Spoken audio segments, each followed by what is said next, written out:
আমার মা মূর্খ মা। মা এখনো অঙ্ক বুঝে না। একটা রুটি চাইলে দুইটা রুটি নিয়ে আসে। কোথায় যাওয়ার সময় 20 টাকা চাইলে 50 টাকা ঢুকিয়ে দেয়। আমার মা ইংরেজি বুঝে না। হেঁটিয়ে বললে উল্টো ভালোবেসে বুকে টেনে নেয়। আমার মা মিথ্যাবাদী। নিজের পেটে খিদে থাকা সত্ত্বেও খায় না, আমার জন্য তুলে রাখে।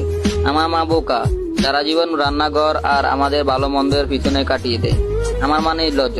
কতবার মাকে বলি আমার জিনিসে হাত দিবে না, তবুও মা নিজের হাতে আমার এলোমেলো জিনিসগুলো গুছিয়ে রাখে।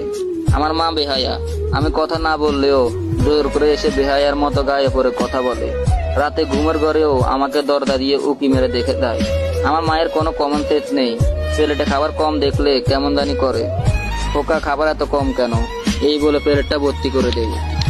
এত খাবার পরেও মায়ের চোখে যেন আমি কতদিনের না খাওয়া। আমার মা কেয়ারলেস।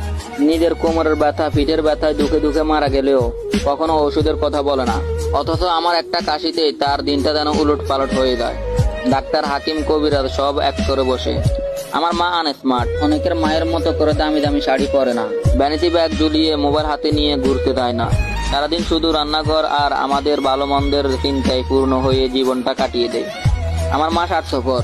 সে নিজের সন্তানের জন্য দুনিয়া সবকিছু ত্যাগ করতে পারে। ভালো থাকুক দুনিয়া সকল মা।